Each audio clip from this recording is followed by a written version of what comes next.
Բարև ձեզ, եթերում բացարձակ արժեքն է, իսկ այսօրվա իմ հյուրը դերասան Սամվել Դանիելյանն է։ Բարև ձեզ, Սամվել։ Բարև ձեզ։ Շնորհակալ եմ, որ ընդունել եք հաղորդմանս մասնակցելու հրավերը։ Սիրով եմ ընդունել, որովհետև ինձ շատ հաճելի է լինել ձեր տաղավարում։ Շնորհակալ եմ։ Երբ մենք հանդիպեցինք տարիներ առաջ, այդ ժամանակ դեռևս չկար Շունչ թատրոնը եւ այդ նկարահանման ժամանակ որևէ ձևով չենք անդրադարձել անգամ գաղափարին կամ մտահղացմանը։ Ուզում եմ պատմեք, թե ինչպես եղավ մտահղացումը ստեղծել Շունչ թատրոնը եւ ինչ փուլում է հիմա դա, ինչ գործունեություն է ծավալում այսօր։ Հետաքրքիր բան եք ասում, որովհետև հիմա Շունչ թատրոնը այնքան է ներխուժել իմ կյանք, իմ առօրյա, որ ինձ թվում է, որ չի եղել այդպիսի տարի կամ ինչ-որ մի ժամանակահատված, որ Շունչ թատրոնը չի եղել։ Շունչ թատրոնը շատ հանկարծակի հայտնվեց մեր կյանքում, իմ եւ ընկերոջս Սեյրան Մովսիսյանի նախաձեռնությամբ ստեղծվեց Շունչ թատրոնը եւ ինքը այնքան արագ տարածվեց ու զարգացում ունեցավ, որ մեր Շունչ թատրոնի երկու ամյակի ընթացքում ստեղծվեցին 6 ներկայացումներ, նույնիսկ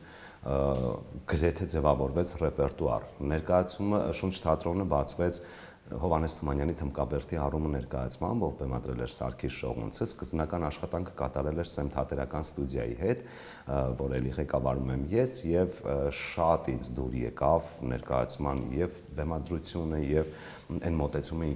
ինքը ցույց էր տվել, որովհետեւ դասականից չէր շեղվել ու ես գտա, որ շատ արժեքավոր գործ է ստեղծվել, որ այսօր շատ մեծ պահանջարկ կունենա, որովհետեւ աշխատելով տարբեր թատրոններում եւ դիտելով տարբեր ներկայացումներ, անընդհատ ինձ մի բան չէր բավարարում եւ ինձ եւ Սեյրանին եւ դրա համար առաջացավ այդ պահանջարկը ստեղծել մի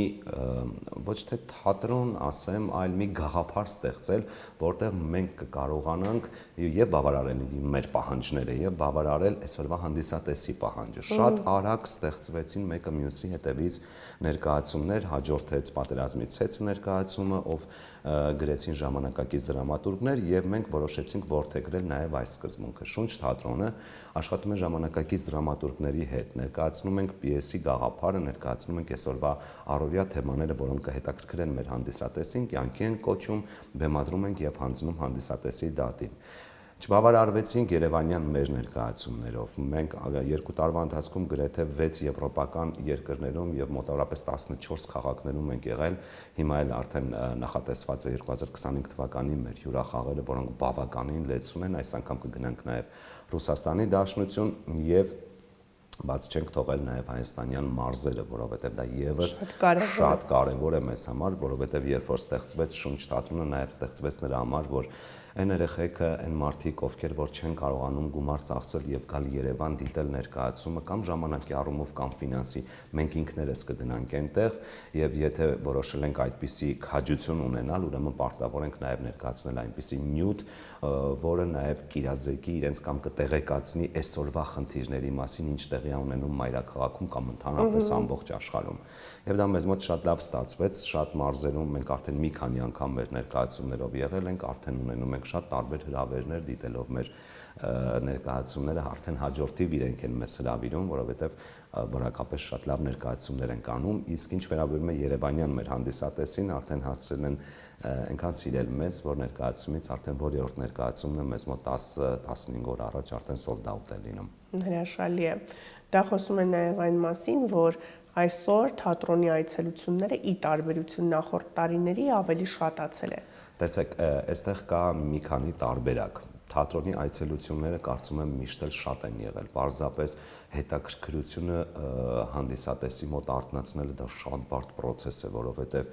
մենք կարող է մեզ թվա, որ վերցնում ենք շատ ճիշտ գաղափար կամ ներկայացնում ենք շատ լավ պիես, որ իրենից շատ մեծ արժեք է ներկայացնում, բայց արի ու տես, որ այսօր դա մեր ժողովրդին կարող է չհետաքրքրել։ Բայց սա բոլորովին չի խոսում նրա մասին, որ պետք է ընտրել այնպիսի գործ, որ ավելի հասանելի է կամ մտածենք այսպես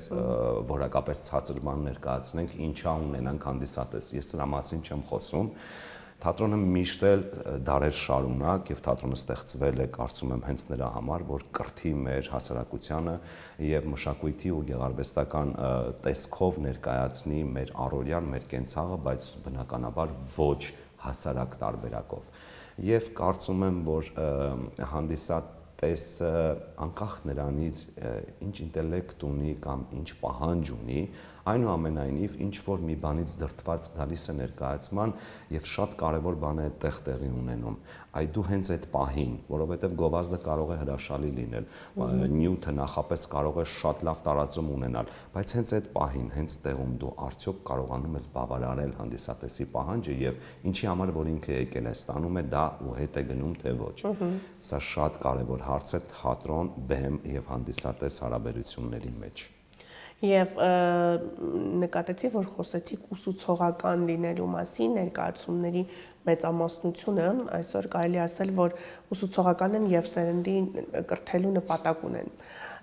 Ես ցավոք սրտի չկարողացա ներկա գտնվել ձեր պրեմիերային Կարմա ներկայացմանը, բայց որքանով որ լսել եմ կարծիքները, այն հրաշալի էր, այստեղ ինձ հետաքրքրեց մի հարց։ Ինչու հենց Կարմա եւ խորագիրը, եթե չեմ սխալվում, ժամը կգա, ինչպես որոշեցիք։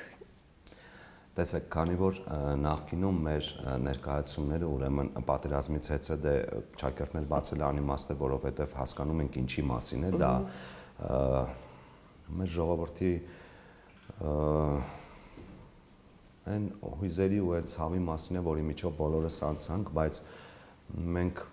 եւս մի անգամ չցավեցնելու համար չենք արել պատերազմից հետո, մենք դա ստեղծեցինք ուրիշ նպատակով պատերազմից հետո եւ համընկավ այն ժամանակահատվածի հետ, որ շատ դաժան իրավիճակներ էին, հանձնեցին Արցախը եւ ցույցեր էին, մենք փակվում էինք մութսենյակում, վատ էինք զգում նույնիսկ, որ այս պահին մենք գործ ենք անում ինչ որ, որովհետեւ ամբողջ Հայաստանը ուրիշ իրավիճակի մեջ էր, բայց մենք ուրիշ այդ պահին ուրիշ process-ի մեջ էինք, արդեն գովազդները գնում էր, տոմսերը լրիվ վաճառված էր, որովհետև այդ ժամանակահատվածը հենց, չգիտեմ, ոչ թե մենք ստեղծեցինք պատերազմից հետո, որովհետև այդ պահին պետք էր դա անել, այլ համընկավ, ժամանակահատվածը իրար համընկավ։ Եվ պատերազմից հետո ներկայացումը խոսում էր մասնավորապես հայրենասիրության մասին, այնտեղ ուսուցողական էր պրոպագանդան նրանումն էր, որ մեր հասարակությունը բաժանվել էր գնացողների ու չգնացողների բանակի, մայրերի հավաքական կերպար, այսինքն մի ընտանիքի մոդելով ցույց էինք տվել հայրենիքը, պատերազմի դաշտ չկա, կռիվ չկա, հայրենիքի մոդելն է։ Սա մեր ներկայացման այս գաղափարախոսությունը։ Հետո ստեղծվեց 25-րդ ժամը, դե պատերազմից հետո գրել է Նարեկ Մանուչարյանը եւ Արմինե Բոյաջյանը, բեմադրել է Շուշան Ղազարյանը հատուկ շունչ թատրոնի համար։ Անմիջապես հետո ստեղծվեց մեր 25-րդ ժամը, ով գրեց Կարինե Խոդիկյանը եւ բեմադրել է Արթուր Սարիբեկյանը։ Սա ստեղծվեց այսօրվա խնդիրը վեր բարձրացնելու 21-րդ դարի զբաղվածության մեջ ծնող երեխա հարաբերությունները։ Գրեթե բոլոր ընտանիքները հիմա լավից վատից ապահոված են, բայց ընտանիքում կա մի շատ կարևոր բան, չեն ընտրում միասին։ Գաղափարը սա է, այսինքն ինչ է ընտրիք իրենից ներկայացնում, կլոր սեղանի շուրջ մենք կարողանում ենք կիսվել մեր առօրյայով, հոգսերով, այսինքն ընտանիքի գաղափար հասկացողությունը ընտրիքն է, հա։ Մենք 25-րդ ժամին տվեցինք այս գաղափարը։ Անմիջապես հետո առաջ եկավ այն գաղափարը, որ օքեյ, մենք արել ենք պատերազմական թեմա, արել ենք ընտանեկան թեմա, բայց մի շատ կարևոր բան կա, որից մենք շատերը շատ հեռացել ենք, դա կարման է։ Այսինքն հավատը ոչ միայն Աստծո նկատմամբ, այլ հավատը նրա նկատմամբ, որ յուրաքանչյուր արված գործ, լավ թե վատ, բումերանգի կերպով հետ է գալու եւ կպնելու է քեզ։ Այս անգամ մենք համագործակցեցինք Էդգար Կոստանդյանի հետ, տվեցինք մեր մտքերը եւ Էդգարը գրեց հրաշալի պիես, բեմադրել է նորից Շուշանը Ղազարյան, 3 դերակատարներ են այնտեղ, 3 տղամարդ, մի քիչ վախենալու էր, որովհետեւ 3 տղամարդ մենք մտածում էինք կարող է հասարակության այդքան էլ չհետաքրքրի, դե լավ, չկա կին արմատ, ինչ հետաքրքրություն կամ ինչ հանդիսատես կձևավորվի, որովհետեւ իրականում եւ գաղափարապես էինք շատ բարդ ընկալելը, որտեւ շատերին նույնիսկ կարմա բառը հասանելի չէ, այո։ Մենք հնարավորինս մատչելի տեսահոլովակ նկարահանեցինք, որը էլի շատ լայն տարածում ունեցավ, եւ ուզում եմ ասել, որ բոլորովին վախենալու բան չկար։ Երբ որ մեր պրեմիերան եղավ եւ ինչպես միշտ դալիճը լեփլեց ուներ ու կարծիքներից հասկացանք, որ այս ներկայացումն էլ շատ սիրվեց ու ընդունվեց։ Սա մի քիչ փիլիսոփայական, սա մի քիչ գիտական, սա մի քիչ դրամա հիշեցնող գործ է, բայց թեման այնքան հետաքրքիր է, որ յուրաքանչյուր մարդ, ով դահլիճում նստած է, ակամայից հիշում է իր գործած յուրաքանչյուր սխալ քայլ եւ դուրս գալուց հետո փորձում է ուղղել, վերանայել, աշխատել դրա վրա։ Ոչ մեկս ապահովագրված չենք եւ մեզանից յուրաքանչյուրը ամեն քայլափոխի որևէ սխալ բան կարող է անել։ Այ հարցը նրանումն է, ինչպես ես դու շտկում ես սխալդ, որովհետեւ կա կամա սխալներ, չէ՞։ Այդ շտկելու հնարավորությունը միշտ մենք ունենում ենք։ Արդյոք մենք օգտագործում ենք այդ հնարավորությունը, որովհետեւ եթե մենք չենք հավատում ոչ մի բանի, ոչ մի ուժի, այդպես էլ թողնում ենք։ Եվ շատ կարևոր գաղափար կա նաև այստեղ, որ մենք մեր արարքներով, մենք մեր քայլերով եւ մեր ապրելակերպով ուղիղ կապ ունենք դիմացինի հետ։ Մեզանից է կախված դիմացինի ապրելակերպի լավ կամ վատ լինելը։ Եվ յուրաքանչյուր արված քայլ ստեղծում է հիշողություն, որի համար անպայման պատասխան տալու ժամը գալու է։ Այս է գաղափարախոսությունը կարմայի։ Կարծում եմ սա շատ ուսուցողական է եւ Այո։ մեր օրերում հատկապես պետք է, որովհետեւ որքան էլ որ զարմանալի է, բայց տարիներ, ինչքան որ տարիներն անցնում են, այնքան կարծես թե մարդիկ չարանում են, կարծես թե մարդիկ նախանձն են շատանում եւ այլն։ Ու այս պարագայում նման ներկայացումները կարծում եմ յուրաքանչյուրիս պետք է։ Այո, մարդիկ նույնիսկ այնքան են հիմա անտարբեր դարձել, նաև խոսքը անտարբերության մասին է այս ներկայացման մեջ։ Անտարբերությունը բերում են իրենց հետ իրենց ընտանիք, վերանում են շատ գեղեցիկ հարաբերություններ։ Եթե մոտ մի 10-15 տարի առաջ մեր մտքի ծայրով անգամ չէր կարող անցնել, որ այն տեսակ գեղեցիկ հարաբերություններ, ինչպիսիք ասենք կնոջ կամ ամուսնու կամ երեխայի ու ծնողի կամ չգիտեմ հարազատի, տեսեք մենք այնքան ենք հեռացել մեր առօրյայի մեջ, նույնիսկ մեր ընտանիքներից, շատ տեղերում նաև խոսք չի կարողանում գնալ հորեղբայր, քեռի, հորաքույր, ել չեմ խոսում իրենց երեխաների, այսինքն տեսեք, դու չես կարողանում նույնիսկ կապ հաստատել քո ընտանիքի անդամների հետ անմիջական, ուր մնաց թե կարևորես մյուս հարաբերությունները։ Եվ կամաց սերնդես սերունդ նույնիսկ լիքը երեխաներ կան, որ չգիտեն իրենց ծնողների ազգականներին եւ իրենց երեխաներին։ Շատ կարևոր կապ հանգույց քանդվում է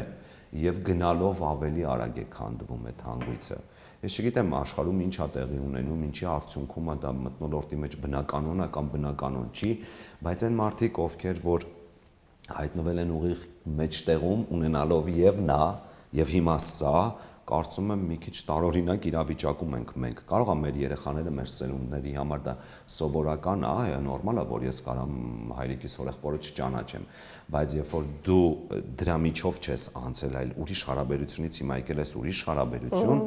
մի տեսակ մենք ոնց որ հերոսներ լինենք, որովհետև հերիք չի մենք, մեր օրգանիզմն է պայքարում սրա դեմ։ Մի հատ էլ մենք սերունդ ենք դաստիարակում։ Մի քիչ շատ հերոսական բան կա մեր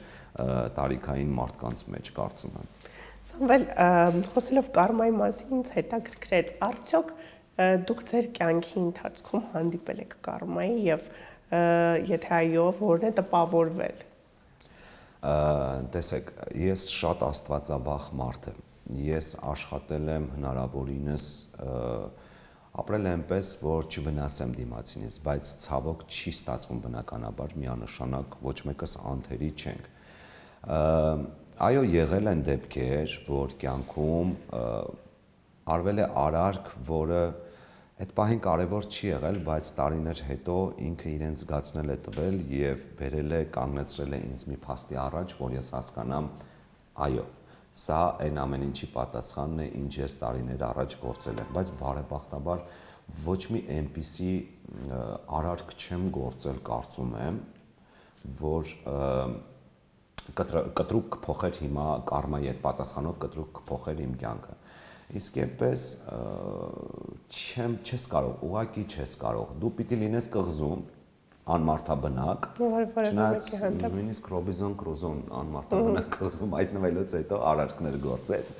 բայց կարծում եմ, որ ամեն դեպքում ոչ մեկս էլի եմ ասում ապահովագրված չենք եւ չգիտենք մի քանի վայրկյան հետո մեզ հետ ինչ կարող է լինել,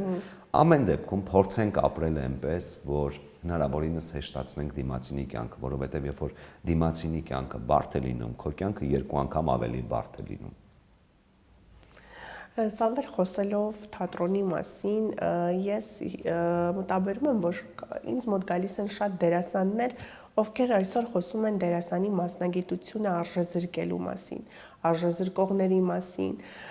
Դուք լինելով տարիներ շարունակ այս ասպարեզում,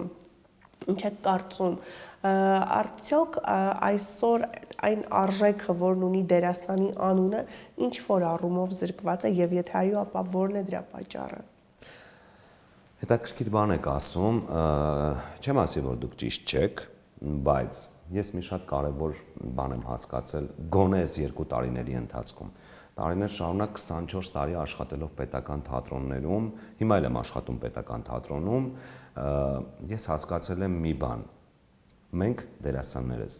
պետք է կարողանանք կարևորենք եւ կարողանանք արժևորենք այն մասնագիտությունը, որը մենք ընտրել ենք։ Ցավոք սրտի շատ հեշտացրել են դերասանի մասնագիտությունը։ Հեշտացրել ենք մենք, դերասաններս։ Մենք շատ տեղերում, գիտեք, խեղճանում ենք, հարմարվում ենք, չենք կարևորում, այսինքն մտածում ենք, որ սա մասնագիտություն է, որ դե յուրաքանչյուրն էլ կգա ասպարեզ, մենք մեր տեղը չենք ունենա։ Ոչ, հավատացնում եմ, ոչ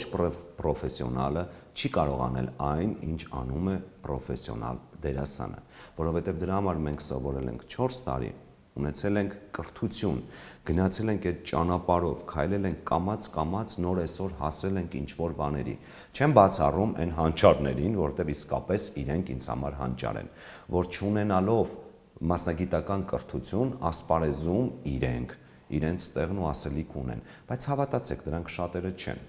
Նրանք կարող են ի հայտ գալ, բայց ոնց ի հայտ են գալիս, այդպես էլ հետ են գնում։ Ինչու՞, որովհետև իրենք այդ ամեն ինչի այդ հաճույքը ասեմ կամ այդ գնահատականը ասեմ, հենց այդ պահին շատ վերցնում են, ու այդպես շատ էլ կորցնում են, որովհետև սա իրենց մասնագիտությունը չի։ Այդ պահին էր դա իրենց պետք։ Եթե հետո կորոշեն գնան կրթություն ստանան կամ մասնագիտություն սա սարքեն իրենց, բրավո իրենց, բայց եթե չէ, այդպես էլ կորում է գնում է։ Բայց այն, որ պրոֆեսիոնալ դերասանները շատ տեղերում կորցնում են իրենց մասնագիտության արժեքը, այս սա կարծում եմ շատ ցավոտ հարց է։ Ես լսում եմ բազմաթիվ դերասանների, ովքեր աշխատում են տարբեր թատրոններում կամ ֆիլմերում են նկարվում կամ սերիալներում, անընդհատ ասում են, սխալ է մեր թատրոնում ճիշտ չի գնում process-ը, այս կոմենտում ասում են, բա ի՞նչն ես ուզում դրանով փոխես, դե ի՞նչը կարամ փոխեմ, բա որ հեռացնեն։ Այդ բավորները խանգարում են այսօր մեր մշակույթի զարգացմանը, որովհետև ով է ասում, որ բոլոր աշխատողները իրենց ճիշտ դիրքերում են կամ տեղերում են։ Չէ, գուցե կա մի ղեկավար, ով ճիշտ իր տեղում չի, փորձեք դեմ դուրս գալի, եթե ճիշտ չի աշխատում։ Ոչ թե բողոքի ակցիայի մասին է խոսքը, շատ པարզ բան կա ախր մշակույթի մեջ։ Ոնց ես հասկանում, որ թատրոնը գործում է ու աշխատում է։ Երբ որ դու ունես դրված ներկայացումներ, լեփլեցուն դահլիճներ, լավ արձագանքներ, եթե այս երեքը չկա թատրոնում, ուրեմն մի բան սխալ է։ Ինչի՞ չեք սկսում այդ սխալները վերացնել։ Ով է ասում, որ այդ պաշտոնները ի վերուս տենց հավիտենական տված են մարդկանց։ Չէ, վերացրեք խնդիրները եւ կլուծվի այդ թատրոնի ճակատագիրը։ Եթե չեք վերացնելու, հարմարվելով եք ամեն ինչ անելով, ցավոք սրտի այլևս կունենանք վատ թատրոններով, վատ ներկայացումներով թատրոններ, որոնք կսպառեն իրենց հանդիսատեսին, հետո կասենք, որ թատրոնը հանդիսատես չունի։ Ոչ, ես համաձայն չեմ։ Թատրոնը շատ լավ հանդիսատես ունի, թատրոնը ունի, հանդիսատեսը այսօր պահանջ ունի նայելու լավ ներկայացում, լավը ես չեմ ասում գեղեցիկ, ճոխ, շքեղ, ներկայացում, որը որ իրեն բան կսովորեցնի։ Եվ սա էլի եմ կրկնում, բոլորովին կապ չունի նրա հետ, որ թատրոնները այսօր պետք է միայն հանդիսատեսի ճաշակով անեն։ Չէ, թատրոնը միշտ կրթել է, թատրոնը միշտ բարձր իր տեղում պետք է լինի եւ պիտի կարողանա գտնի ձև հանդիսատես բերելու իր մոտ։ Բերելուց հետո էլ այնքան ճիշտ բավարարի հանդիսատեսին, որ այդ հանդիսատեսը հաջորդ անգամ էլ ուզենա գալ իր մոտ ներկայացում նայելու։ Սա տարիներ շարունակ ընդունված կարգ է եղել։ Այլապես նայեք, որ երրորդ դարից կա մշակույթ թատրոն հասկացողությունը, եկը վերանար։ Չէ, ուրեմն ձևը եղել է պահելու։ Այսօր էլ կարող եք այդ ձևը կիրառել, Իհարկե չեմ ասում, որ թատրոններում չկան այդ ձևերը, կան, բայց կան ներկայացումներ, որոնք այդքան էլ այսօր հետաքրքիր չեն հանդիսատեսին։ Ես ասում եմ, երբ որ մենք շրջում ենք թատրոններով, հանդիսատեսի հոսքից, հանդիսատեսի մուտքից ու ելքից շատ հասկանում ենք յուրաքանչյուր թատրոնում ինչ իրավիճակ է տիրում։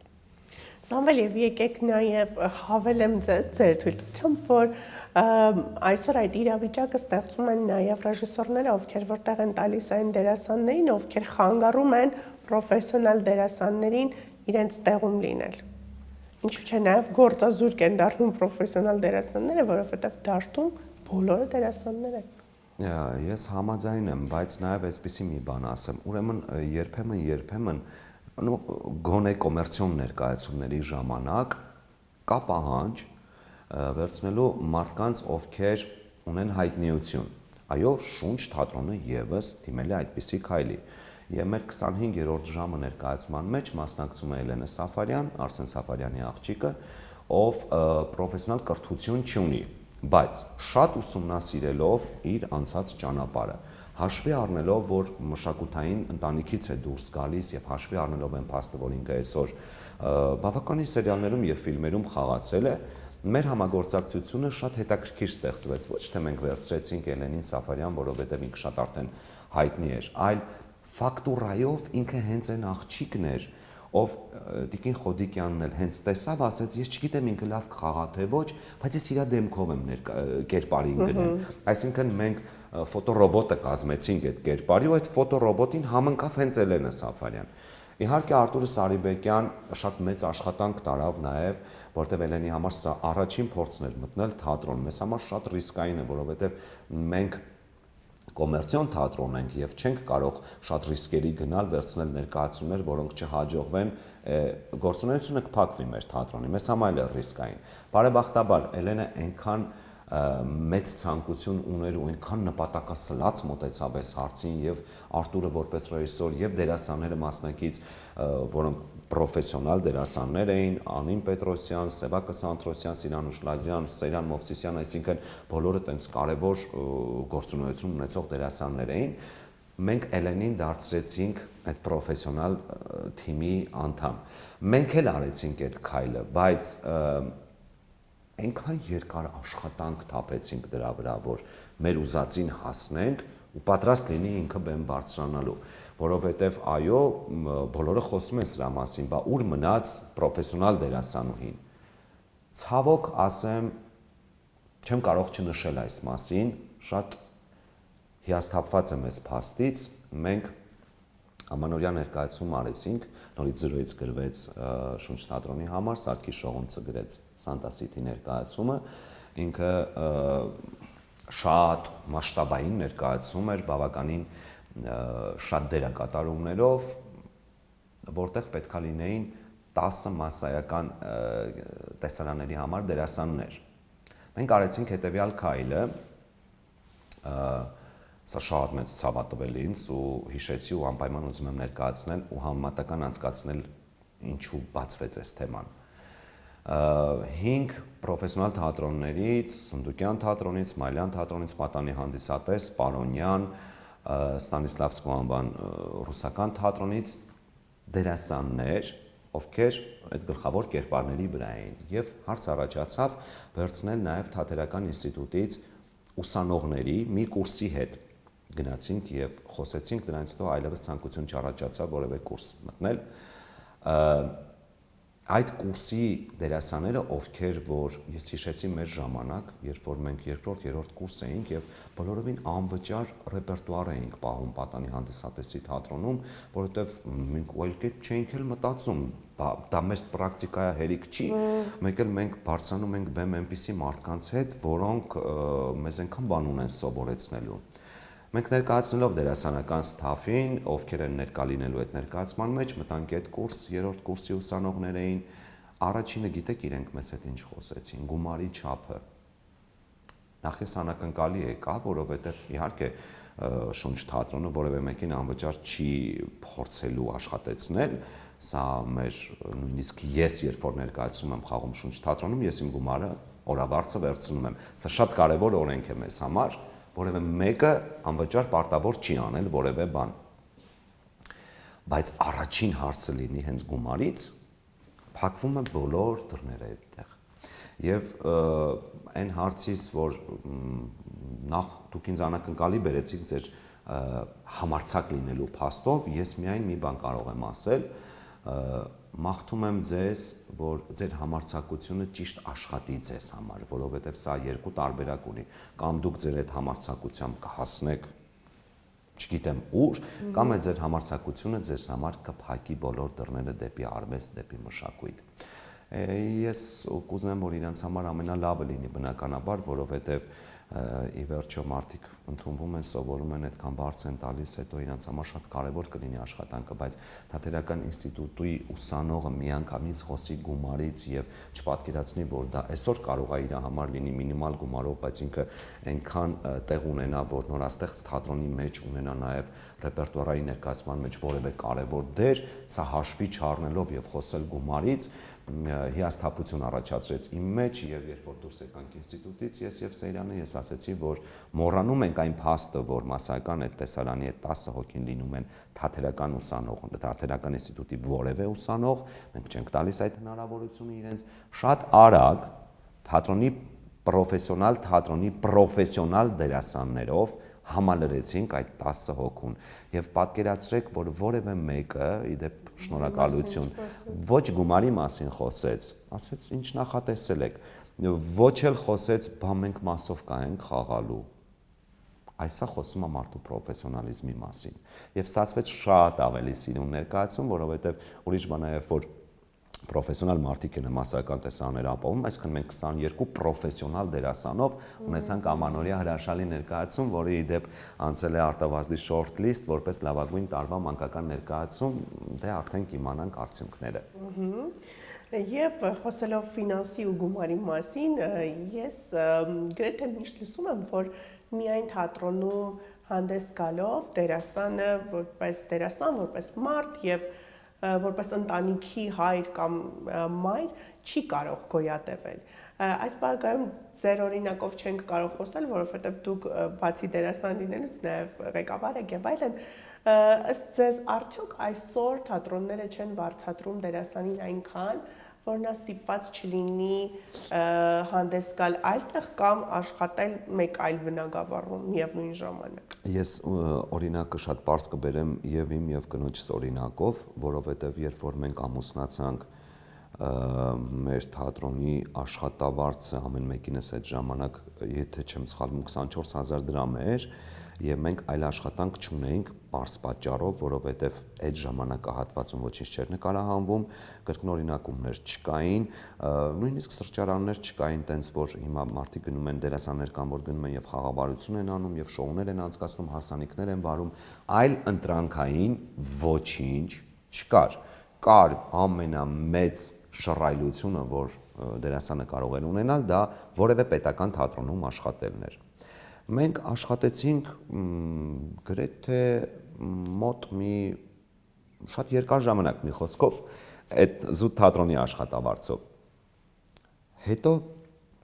մենք երկուս էլ նվիրյալներ էինք ու առավոտից իրիկուն մեր զբաղվածությունը թատրոնում այնքան շատ էր, որ ժամանակ էլ չկար, եթե նույնիսկ աշխատանք էլ լիներ, ժամանակ չկար անելու, որովհետև մի ամբողջ ռեպերտուար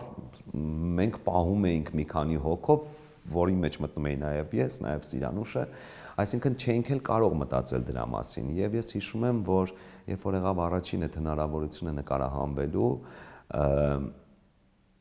փոքրիկ սենց քայլիկներ արեցինք մենք շատ մինիմալ թվերով, ես խոսում եմ իմ ու կնոջս մասին։ Հետո կամաց բացեցինք մեր շրջանակները ու հասկացանք մի պարզ բան։ Okay, մենք բավարարվում էինք թատրոնի մեր աշխատավարձով, բայց այդ թատրոնի աշխատավարձը ծառայում էր մեզ միայն թատրոնում մեր առօրյան պահելու համար։ Մենք խոսում էինք կազմավորված ընտանիքի մասին, ով երեխա էր ունենում, երեխաներ պետք է ունենար, այսինքն մենք պատասխանատվությունը մեր մեծանում մեր ծնողների հանդեպ, մեր երեխաների հանդեպ, այսինքն ապրելու հանդեպ։ Ցավով եմ նշում, որ այո, թատրոնների աշխատավարձները չեն կարող բավարարել նույնիսկ քո մինիմալ հոգսերը։ Տեսեք, դերասանը իր եւ հագու կապով, եւ իր պահվածքով, եւ իր աքսեսուարներով, եւ ինչու՞ չէ նաեւ, այո, իր մեքենայով, ամեն ինչով պետքա տարբերվի սովորական չեմ ուզում ասել, ոչ դերասանից, այո, ոչ դերասանից։ Հավատացեք, մարդիկ ամեն ինչի վրա ուշադրություն են դարձնում, որ եթե քո կյանքում այդ փայլերը ասեմ, թե ինչ ասեմ, չեն լինում, քեզ չեն վերաբերվում որպես յուրահատուկ մարդու, ով իրենց կրթում է։ Կարող է նաև հետևյալ արտահայտությունը ասեն, մի հատ դու քեզ հայելու մեջ նայել ես, դու ով ես, որ մի հատ էլ բեմ բարձրանես, ես գամ քեզ նայեմ։ Ցավոք սրտի, ես բայց վստահաբար եմ ասում, եթե թատրոնները բարձրացնեն աշխատավարձը, ինչ որ մի թվի բերեն, որը կբավարարի դերասանների պահանջները, ոչ մեկ թատրոնից դուրս գործունեություն չի ունենա։ Թատրոնը ինքնին արդեն այնքան շատ աշխատատար է ու այնքան հավես բան կա թատրոնի մեջ, ոչ մեկից դուրս չի գալիս, դուրս գալ այդտեղից վազել ձայնագրության, այնտեղից գնալ, չգիտեմ, սրճարան կամ հարսանիք կամ ֆիլմում նկարահանվել։ Իհարկե կան կոնկրետ դերասաններ, ովքեր ընտրում են միայն նկարահանումները։ Կան դերասաններ, ում կոմֆորտ է միայն թատրոնում լինել, բայց եթե բարձրանան թատրոնի աշխատավարձերը, ես դա ասում եմ նաև իմ ու Սիրանուշի օրինակով,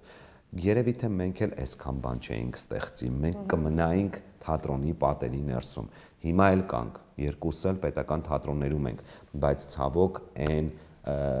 լիարժեքությամբ չենք կամ այն մեծ ժամանակահատվածով չենք, ինչով որ կուզեինք լինել, որովհետև իսկապես թատրոնը սիրում է, երբ որ դու իրան շատ ժամանակ ես տրամադրում, որովհետև այդ շատ ժամանակի մեջ ստեղծվում է մի հատ բարձրարժեք մի բան, որը որ պետք է ստեղծվի անպայման, որպեսզի կարողանաս հասարակություն կրթել։ Իսկ այս վազքի մեջ, այս կիսատության մեջ, այս փորձ են դնում, ինձ այսօր հարմար չի, ինչի որտեղ նկարահանման եմ, ինձ այսօր հարմար չի, որովհետև, չգիտեմ, հարսանիք ունեմ բարելու բան, եւ ես շատ իդեպ նաեւ հասկանում եմ թատրոնի ղեկավարներին, գեղարվեստական ղեկավարներին, ռեժիսորներին, որովհետև խմբի վարիչներին այնքան դժվար է այսօր թատրոն ղեկավարելն ու կանոնակարգելը։ Դնում են ներկայացումները ու պիտի յուրաքանչյուր դերասանի ու աշխատողի հետ համաձայնեցնեն։ Միշտ մեկը խնդիր ունի, միշտ մեկը մի վազքի մեջ է։ Այսինքն այս առումով էլ է հսկայական աշխատանք թատրոն ղեկավարելը։ Այս սա գալիս է այն խնդրից, որ ցավոք սրտի չկա այն բավարար միջոցը, որ միայն թատրոնում դու լինես։ Այո, ցավոք սրտի շատ քիչ է, ոչ թե քիչ է, շատ քիչ է պետական աշխատավարձը թատրոնի։ Դրանով եթե ես որոշեմ, որ ես դուրս եմ գալիս բոլոր տեղերից եւ պիտի ապրեմ թատրոնի աշխատավարձով, ես կապրեմ մոտավորապես 2-ից 3 օր։ Չեմ հասցնի վճարեմ կոմունալներս, չեմ հասցնի երեխաներիս ուղարկեմ դպրոց, որովհետև չեմ հասցնի։ Դա շատ մինիմալ գումար է, շատ։ Ձեր խոսքում նշեցիք, որ տարիներ առաջ դուք եւ Սիրանուշը աշխատել եք 24,000 դրամներ, հա, եւ նվիրյալներ եք եղել թատրոնի, ես ձեր եւ Սիրանուշի սիրո պատմության մասին առաջին անգամ չեմ խոսում, անգամ տարիներ առաջ երբ դուք ինձ հյուր էիք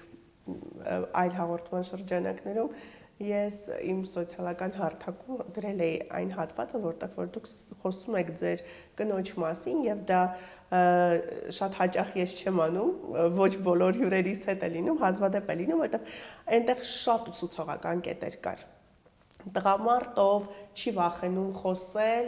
վախենում ասելով ճակերտավոր նկատի ունեմ, որ ինքը միշտ կանգնած է իր կնոջ կողքին ցանկացած իրավիճակում, տղամարդով չի վախենում խոստովանել, որ սիրում է իր կնոջը, որովհետև այսօր մի փոքր հայացքներ այլ են, չէ, եթերում ասած սիրում է կնոջը։ Ուզում եմ պատմեք, թե որն է ձեր սիրո ներդաշնակության գրավականը։ Գիտեք, եթե իմանայինք որն է, գուցե հետքան հետաքրքիր չլիներ։ Մենք ամեն օր բացահայտում ենք իրար։ Անկեղծ եմ ասում, այ օրինակ այսօր մենք նախ հիմա շատ քիչ ենք հանդիպում իրար, որովհետև տարբեր տեղերում ենք աշխատում, ընտանիքում այնպես է լինում, որ շատ ուշ ենք հանդիպում, այդ 25-րդ ժամը ներկայացումը հիմա մեզ էլ է էլի վերաբերվում, հա։ Բայց երբ որ հանդիպում ենք, փորձում ենք այն կուտակվածը, որովհետև իսկապես ես ու Սիրանուշը շատ ներդաշնակ ենք իրար հետ, ամեն հարցում, այսինքն երեխա դաստիարակելու հարցում, աշխատանք սկսելու հարցում չկա այնպիսի մի գործ, որ մեկս մյուսից տեղյակ չլինենք։ Հիմա ֆիզիկապես մի քիչ շատ չենք կարողանում իրար հետ լինենք, որովհետև ինքը իր գործունեության շատ sense մեծ ճյուղերը ունի, ես իմ գործունեության, իհարկե խաչմերուկներ էլ ունենք, որ միասին ենք աշխատում, բայց նաև շատ տեղեր կան, որտեղ առանց իրար ենք։ Այսօր օրինակ, երբ որ խնդրեց, որ իրեն միտեղ նկարահանման էր, ֆոտոնկարահանման էր, որ ես տանեմ, մինչև մեր երեխաները պետքա գային մեքենայի մեջ, այսպես մեքենան մինչև տականում էր, որ երեխաները գային նստեն, մենք երկուսով սենց նայում էինք իրար, ասում եմ, «Սանջ, մենք չենք ծերանում», ասում եմ, ոնց որ թե չէ։ Ու սկսեցինք իրար կոմպլիմենտներ անել, ու ես հասկացա, որ երբեք չպետք է զսպես, եթե դու ուզում ես անես այդ կոմպլիմենտը, ոչ թե արեցինք նրա համար, որ անենք այսօր էլ մեզ լավը զգանք, չէ, դա հոգուց է գալիս, դա սրտից է գալիս, այդ անկեղծությունը, երբ որ ես իհարկե մենք էլ ենք վեճեր ունենում եւ ասեմ ձեզ, որ ինձ դուր է գալիս այդ վեճերը, որովհետեւ եթե անտարբերություն լինելու այդ վեճերը չլինեին, կսկսեի վախենալ, կմտածեի, այս ինչը էլ չի հետաքրքրում մեր հարաբերությունների մեջ, ինչի ենք մենք հարմարվել, որովհետեւ չի կարող տարաձայնություններ չլինել, պարտադիր պիտի լինեն։ Եվ ինձ դուր եկավ երկուսիս այդ ժպիտով իրար սենց գեղեցիկ մեքենայի մեջ նայել ու իրար հետաքրքիր հաճելի կոմպլիմենտներ անելը։ Այդտեղ մենք նույնիսկ մի պահ երևի մոռացանք, որ մեր մեծ երեխան 18 տարեկան է, հեսա պետքա գա մեքենայի մեջ, հիացած իրար էինք նայում երկուս էլ ու նորից սկսում ես հասկանալ, որ փառք Աստծո, որ այն սերը, այն զգացմունքը, այն ամեն ինչը որ տարիներ առաջ ստեղծվել է, ձևավորվել է ու որի արդյունքում դու ունես այս ընտանիքը, փառք Աստծո դեռևս գործում է։ Սամվել, ես նկատել եմ, որ այսօր ասպարեզում շատ են հայտնի զույգերը, դերասան զույգերը, երգիչ-երգչուհի ամուսինները եւ նաեւ այսօր կարծում եմ գաղտնիք չեմ ասի, Instagram-յան հարթակում տարածված է այդ fake վիճակը։ Story-ներ, ծաղկեփունջներ, նվերներ եւ այլն, բայց իրականում ամեն ինչ այնքան գեղեցիկ է ներկայացված եւ մեկ էլ տեսնում ես մի քանի ամիս հետո, որ իսկ ուր էին այդ խոսքերը, այդ ժպիտները, այդ նվերները, այդ խոստովանությունները։ Ձեր դեպքում դա բոլորովին տարբեր է։ Եթե օրինակ ինձ հարցնեն կադրից դուրս դերասաններ, ովքեր ամուսիններ են եւ ոչ fake, ես կհիշեմ ձեզ եւ մի քանի թատրոնի դերասանների։ Այո, դա այսպես ասեմ ես ձեզ, մենք նախ մեր անձնական կյանքը շատ չենք հանրայնացնում, ես օրվա մեջ կարող 50 անգամ ծաղկեփունջ նվիրեմ Սիրանուշին, ասեմ բոլորովին վերջերս, ուրեմն մարտի 8-ի կապակցությամբ շատ գեղեցիկ ծաղկեփունջ եւ գեղեցիկ նվեր էի նվիրել Սիրանուշին։ Մեծ աղջիկս որոշեց, որ դա նկարում է ու հրապարակի։ Սիրանուշ կտրականապես դեմ է նմանատիպ բաների, որովհետև մենք գտնում ենք, որ մենք դա չենք արել որևէ մեկին, որևէ բան ցույց տալու համար։ Ինքը իրեն շատ լավ է զգում այդ պահին, ես էլ ինձ եմ լավ զգում, թե դա 1.300.000 հոգի կտեսնեն կամ կասեն վայ, ես ինչ լավ տղա կամ վայ, ես ինչ արել կամ հակառակը, դա մեզ չի հետաքրքրում։ Եվ եթե ուսումնասիրեք մեր էջերը, շատ այդպիսի բաներ կտեսնեք, որ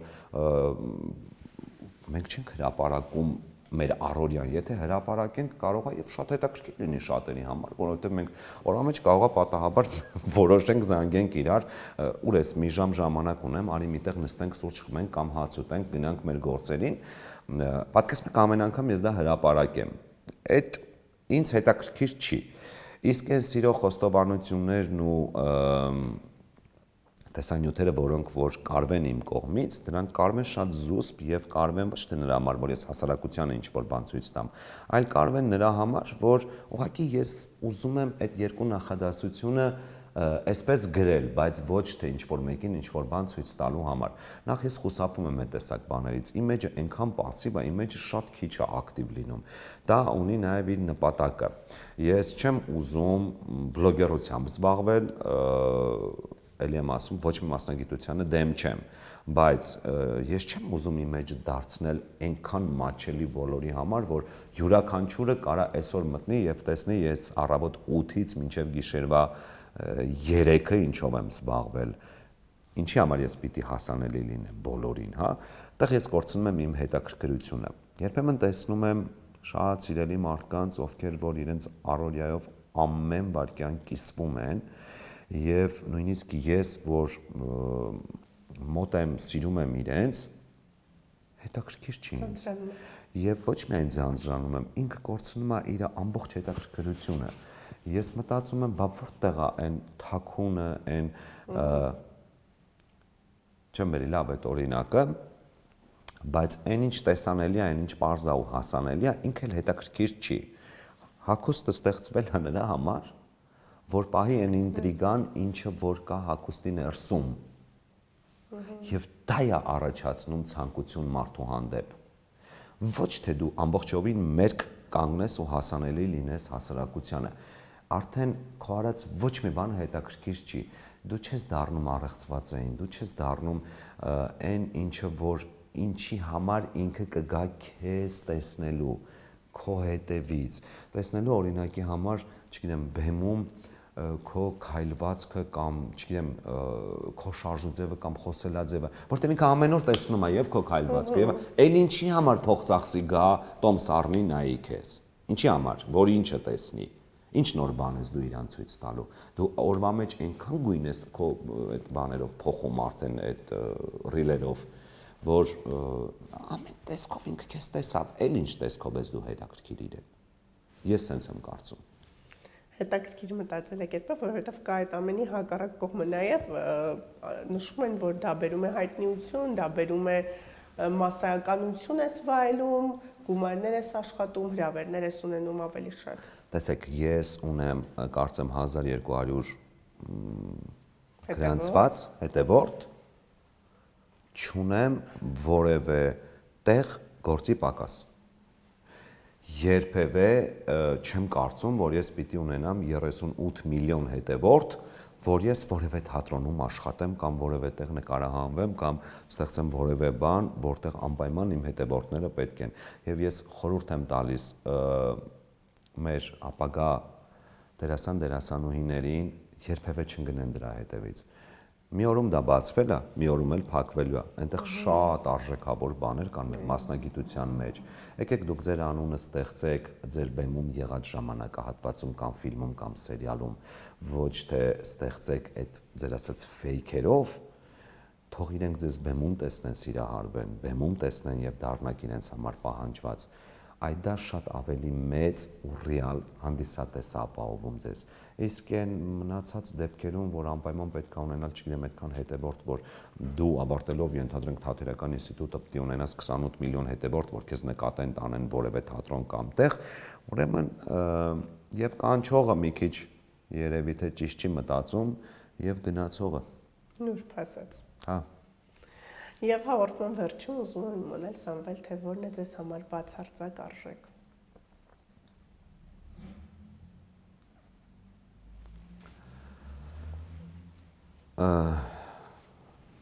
Տեսեք, կյանքում ամեն ինչ կարծում եմ հնարավոր է փոխել։ Ամեն ինչ կարելի է վերանայել։ Բայց երևի մարդու կյանքը այն ինչ մենք չենք կարող փոխել, մարդու ծնունդը, մարդու մահը, յուրաքանչյուր հարաբերություն, չգիտեմ, ցավոք սրտի, թե բարեբախտաբար, որտեղ դեպքեր կա, որ բարեբախտաբար պետք է փոխել այդ հարաբերությունները։ Ամեն ինչ վերանայվում է, կարծում եմ միակ բանը, որ բացարձակ արժեք է, դա մարդու ծնունդն է։ Որովհետև այդ միակ բանն է, որ մենք չենք կարող ոչ փոխել, ոչ պլանավորել, ոչ մտածել դրա մասին, ոնց անսպասելի կյանք ենք գալիս, այդպես էլ անսպասելի կյանքից գնում ենք։ Երևի դա է բացարձակ արժեք։ Այնպես ասեմ ձեզ, որ բացարձակ շատ արժեքներ կան։ Ինձ համար ընտանիք հասկացողությունն էլ է բացարձակ արժեք, ինձ համար ամենակարևորը ծնող երեխա հարաբերություն կին-ամուսին, բայց չեմ ուզում ասել, որ դրանք բացարձակ արժեքներ են, որովհետև յուրաքանչյուր հարաբերության մեջ հնարավոր է շեղում, փոփոխություն, խոչընդոտ, բայց այն որ բացարձակ է, դա քո, հենց քո անձնական ծնունդն է եւ մահն է։ Եզակի պատասխան էր սա։ Այս մեկ տարվա ընթացքում եզակի պատասխան էր։ Շնորհակալ եմ Սամվել հետաքրքիր զրույց ապահովելու համար։